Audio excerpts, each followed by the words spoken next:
Bueno, y continuamos en el desarrollo de este seminario virtual. 2 décadas de un Estado social de derecho, a propósito y en el marco de los 20 años de la Constitución Política de Colombia, originando desde el Centro de Producción Audiovisual de la Universidad Santiago de Cali, el CEPA, con la coordinación de los posgrados virtuales y el apoyo de la Facultad de Derecho. Tenemos en esta oportunidad al doctor Fernando Carlos Terreros, Calle, quien gustosamente tenemos aquí y nos va a hablar sobre un tema bien importante, el cual tiene que ver con el contexto histórico de la Constituyente de 1991. El doctor Fernando Carlos Terrero es abogado, egresado santiaguino, tiene una especialización en Derecho Administrativo y magíster en Educación. Doctor, bienvenido. Muchas gracias. Bueno, definitivamente el contexto puede ser, como su nombre lo indica, puede ser muy amplio, el cual gestó esta Constitución del 91, y pues precisamente lo tenemos aquí para que usted nos dé como esas luces por dónde empezó a gestarse todo ese movimiento que generó la Asamblea Nacional Constituyente, que dio por resultado lo que hoy por hoy tenemos, la Carta Magna que rige a este país. Bueno, muchas gracias por la invitación, y pues evidentemente el tema es el contexto histórico de la Constituyente del 91, la manera en que se fueron desarrollando los hechos que a la postre dieron con el texto de la Constitución del 91. Cuando uno escucha hablar del contexto histórico, le hablan inicialmente de la séptima papeleta, pero resulta que la séptima papeleta no es exactamente el contexto en general. Para mirar los hechos históricos que nos llevaron a la Constitución del 91, pues hay que entrar a analizar una cantidad de situaciones que se fueron presentando durante los años anteriores como detonante, pero principalmente en el tiempo que transcurrió desde la propia Constitución de 1886 hasta la del 91.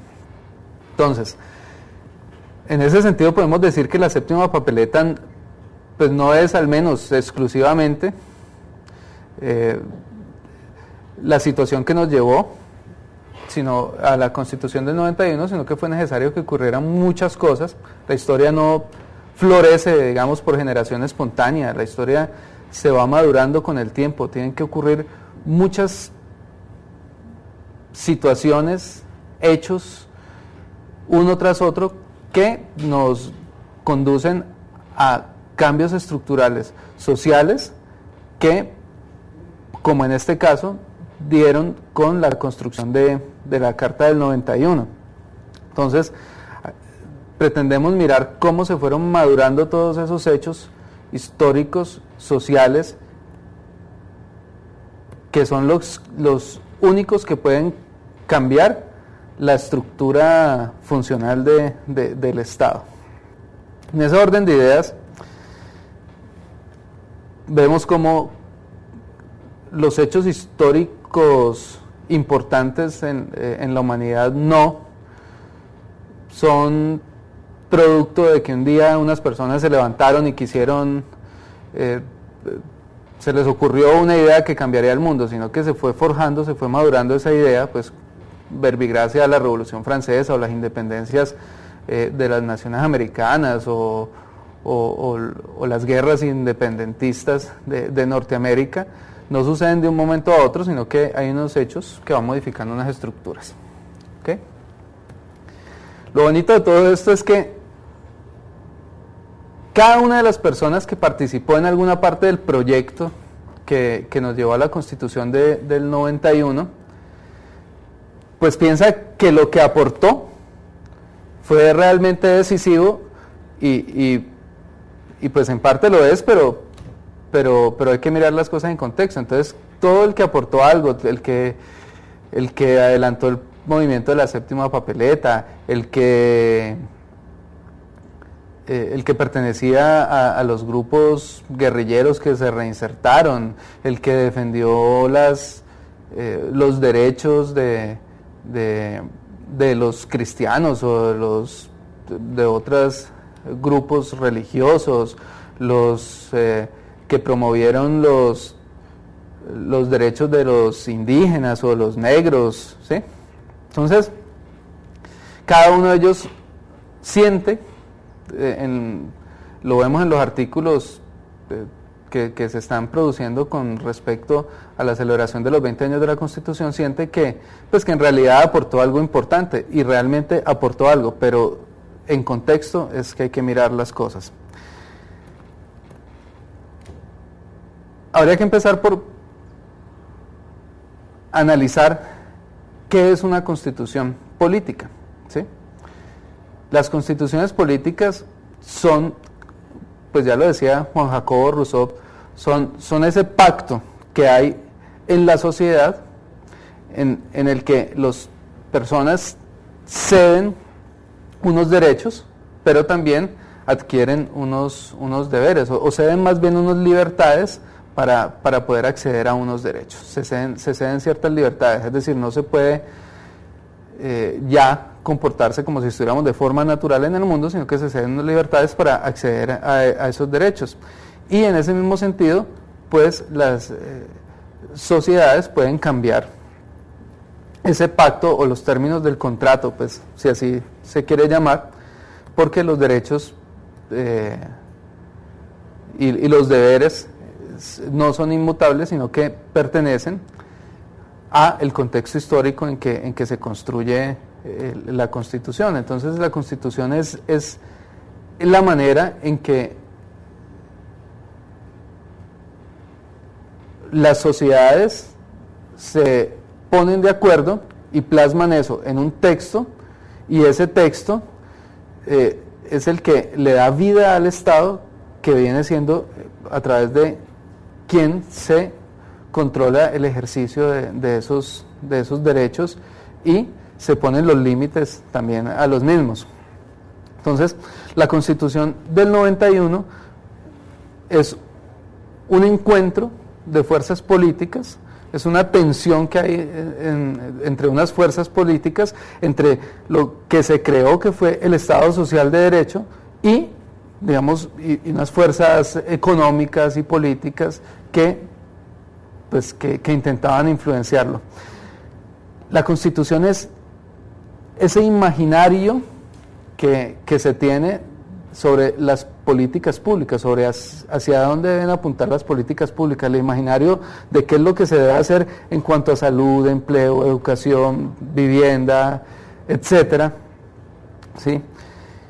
Y cómo va a ser el camino que hay que recorrer para que el Estado pueda llegar a eso. Entonces, en medio de la construcción de un Estado social de derecho, se veía ese imaginario un poco, digamos, afectado, influenciado por unas políticas económicas, principalmente, de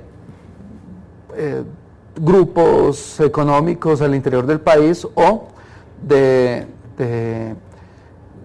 organismos internacionales, ¿sí? que a veces le dictan a los estados ciertas rutas que deben seguir para poder obtener el apoyo económico internacional. Entonces, por un lado, la Constitución pretendía ser como la fotografía del proyecto nacional que se tenía, ¿sí? O sea, la fotografía de la realidad que se estaba viviendo, pero al mismo tiempo era la proyección de la sociedad que queremos, del Estado que queremos. Entonces, había que tratar de equiparar el tema de cuál es la realidad que tenemos y el Estado hacia dónde vamos. Eso nos pone en una constitución política tal vez un poco utópica, ¿sí? Un poco utópica. Si la comparamos con nuestra realidad, vemos que lo que dice la Carta pues no se ha cumplido, ¿sí? Entonces es un poco utópica en ese sentido. pero era el contexto histórico que había. Entonces, en estos 20 años se han ido desarrollando unos derechos importantes, pero no se ha desarrollado en extensión el sentido de la Constitución del 91. Y es normal porque, pues digamos que la Constitución es un pacto intergeneracional que nos lleva, algún día nos llevará al ideal del Estado que queremos, o sea, a cumplir lo que está dentro de la Carta. No es absolutamente indispensable que se esté cumpliendo hoy, y no vamos a decir que estamos en un Estado que fracasó o en un Estado fallido, pues, porque no tenemos el cubrimiento total de los deberes, el cubrimiento total de los derechos de los ciudadanos a través del deber del Estado de protección a los mismos, sino que es un desarrollo que se ha ido dando paulatinamente y que pues se va a seguir dando de esa manera. Por ejemplo, la Constitución anterior, la de 1886, fue elaborada por 18 delegatarios que los escogió Rafael Núñez, ¿sí? Esa Constitución se edificó sobre la realidad histórica que había en ese momento, pues que era tratar de derrotar las ideas federalistas, ¿sí? Y buscar un modelo de Estado centralista. Núñez incorporó entonces una constitución política de estirpe conservadora, ¿sí? Y fortaleció la relación entre el Estado y la Iglesia. Eso era parte, había un capítulo de la Constitución del 86 que se dedica al tema de fortalecer la relación entre el Estado y la Iglesia. La Iglesia colaboraba activamente en la elaboración de las políticas públicas sobre educación en el Estado. Entonces colaboraba en ese ideario, de lo que debe ser la educación, o lo que debía ser la educación en ese momento. Entonces, eso comprueba que la Constitución refleja un momento político, pero al mismo tiempo debe proyectar hacia el futuro el ideal del Estado que se quiere.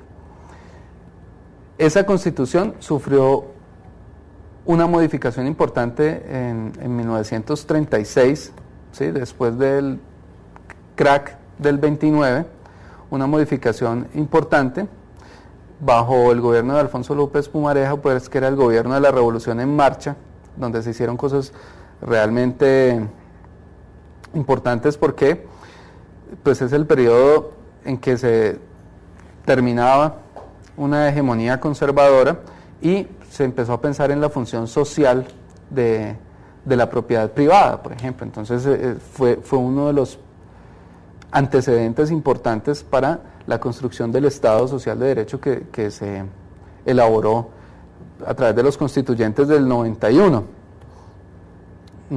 También pues se incluyó el derecho a la huelga, la intervención del Estado. La intervención del Estado fue muy importante en ese nuevo arreglo institucional, en ese nuevo pacto institucional. Era muy importante la intervención del Estado en la economía, ¿sí? Y reflejaba el momento histórico que se veía, pero siempre buscando como un poco la función social que tiene la propiedad privada, pues como antecedente importante.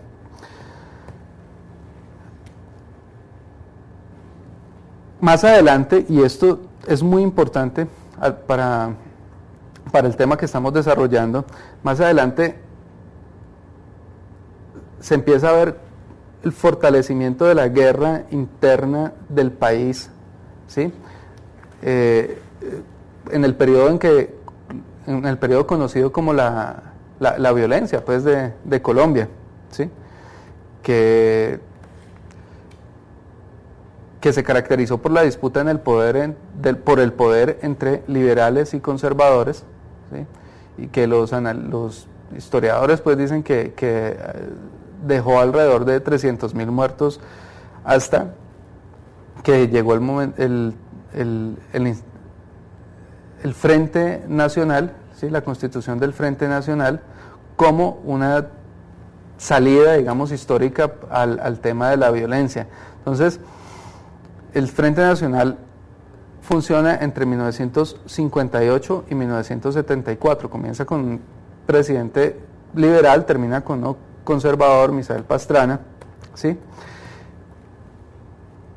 Y tuvo la característica de que fue muy, digamos, muy excluyente, en el sentido en que se limitó la participación de otras expresiones políticas diferentes al Partido Liberal y al Partido Conservador. Al mismo tiempo, iba creciendo en Latinoamérica un fervor por un clima revolucionario de unos grupos guerrilleros. Entonces empezaron a crear estos grupos guerrilleros, y esto es importante porque finalmente los grupos guerrilleros fueron los que presionaron para que a través de un acuerdo de paz se pudiera llamar a la constituyente del 91, ¿sí? Las FARC en 1964, el ELN el 7 de enero del 75.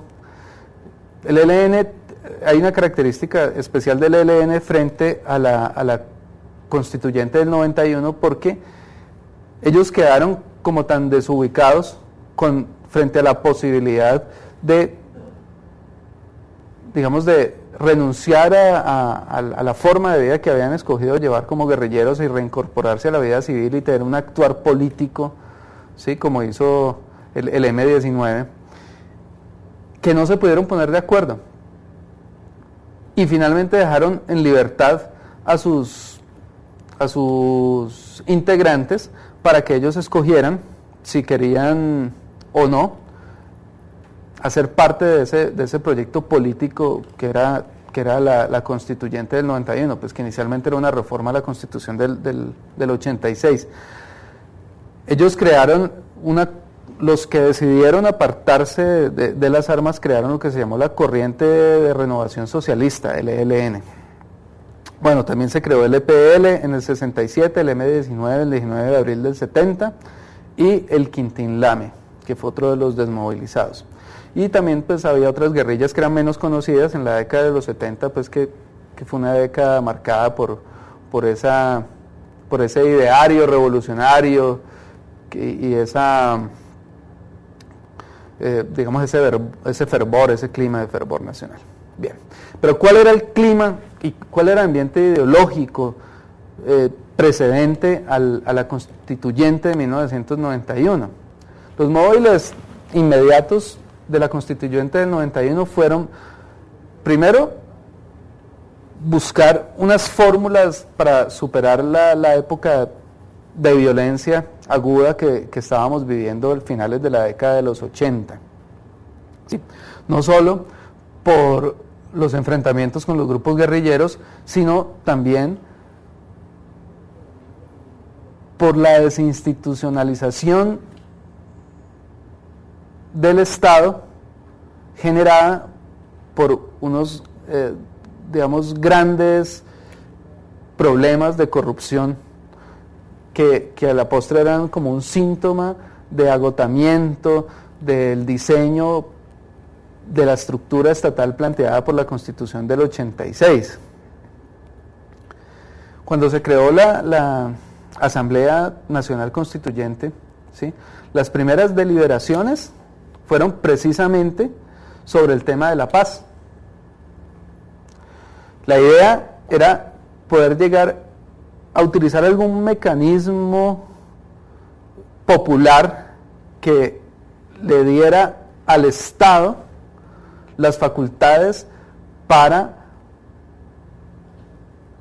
buscar unos caminos concretos que nos llevaran a la paz y al mismo tiempo otorgarle unos espacios a esos grupos guerrilleros que pues en esa época tenían unas ideologías políticas digamos razonables, ¿sí?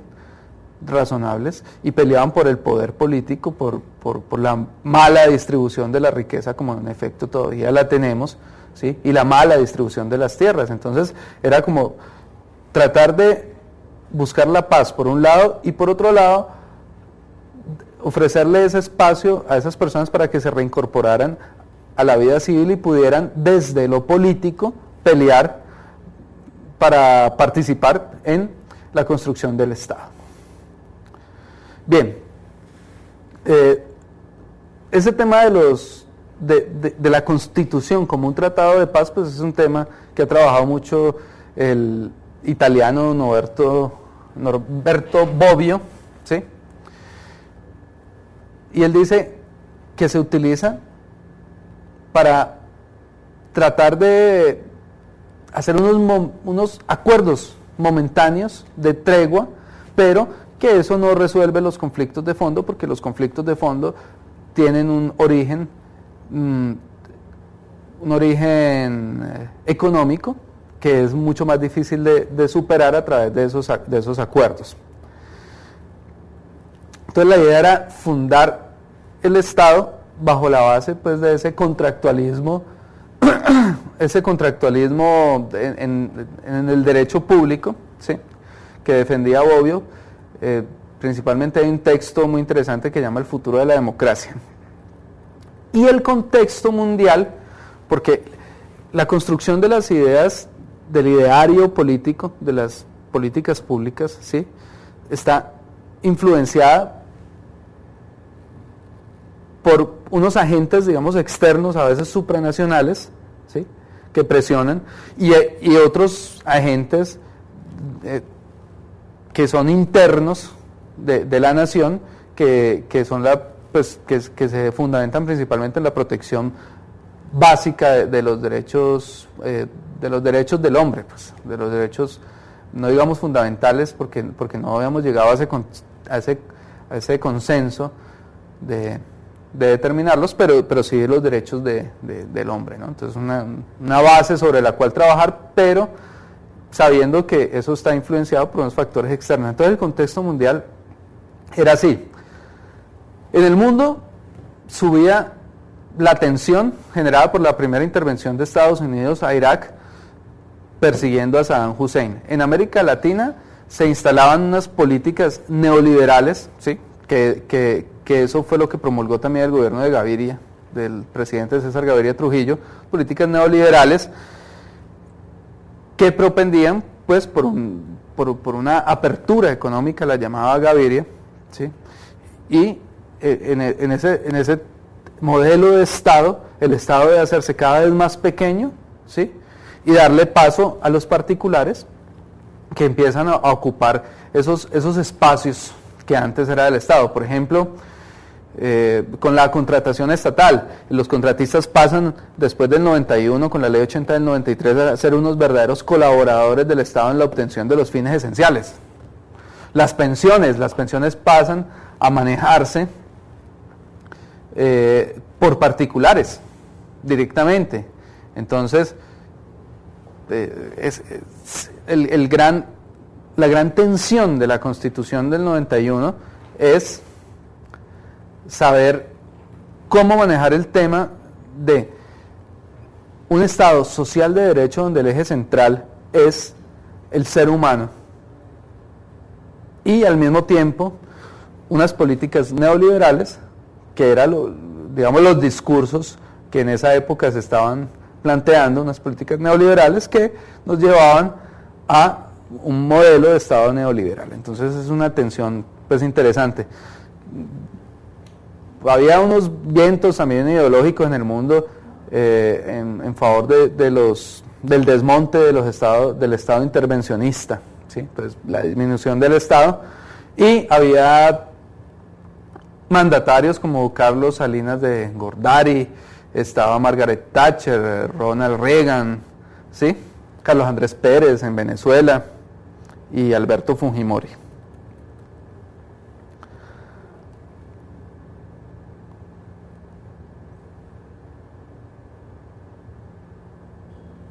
Entonces, vamos a tratar de sintetizar para llegar a unas conclusiones.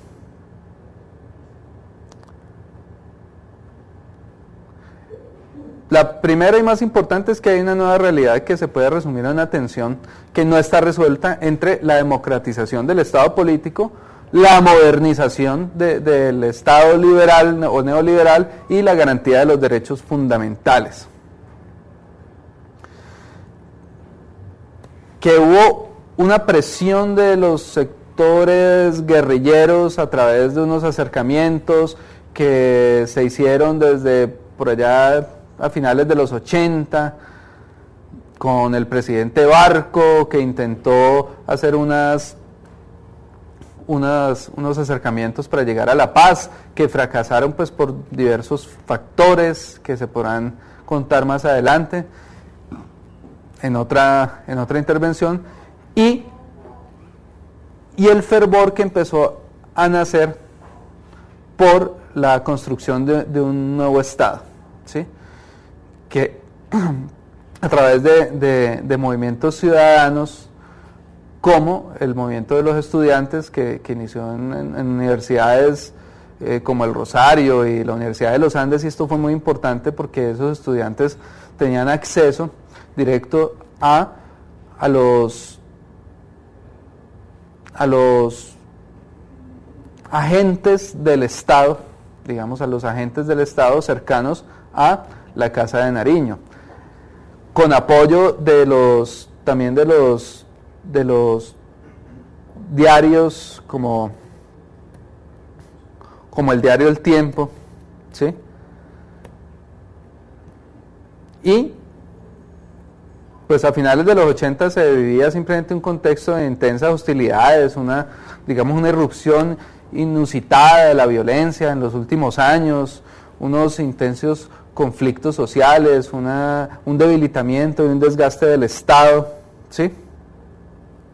Y se fueron haciendo, pues estos compromisos que nos llevaron a la constituyente.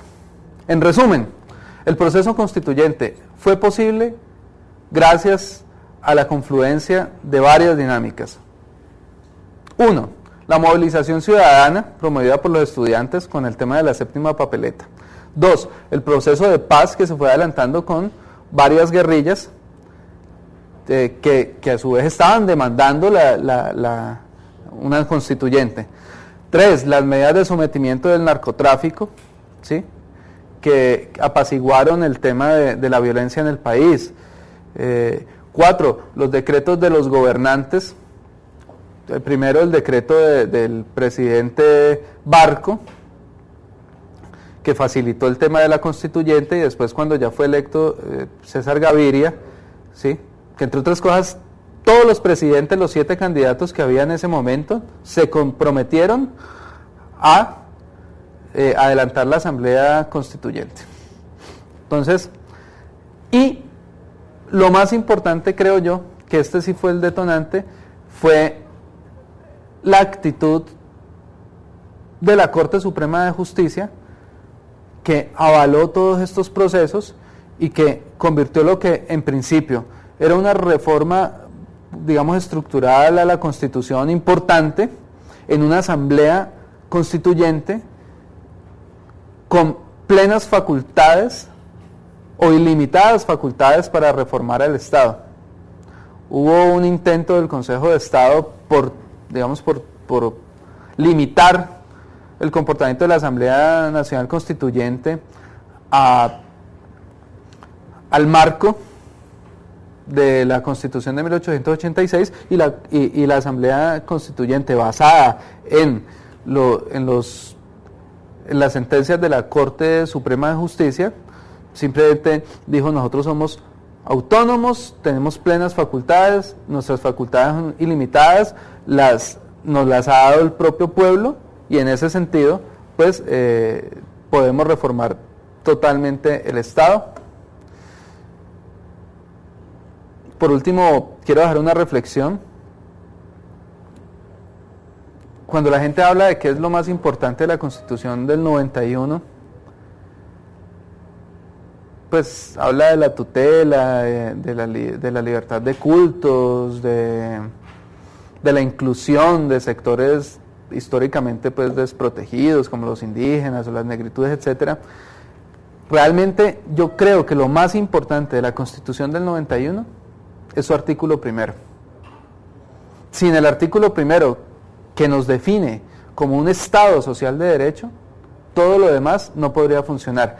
Y gracias a ese artículo primero y a otros elementos importantes de la Constitución, la Corte Constitucional, que fue una creación de la Constitución del 91, ha podido desarrollar todos los demás temas de inclusión, de servicios públicos, de derechos fundamentales, etcétera. Entonces, yo creo que con esto por ahora podemos terminar. Espero poder ampliar un poco más los conceptos en una próxima oportunidad. Les agradezco a las personas de la Universidad de Santiago de Cali de Educación Virtual y pues no queda más por decir, sino muchas gracias y hasta pronto.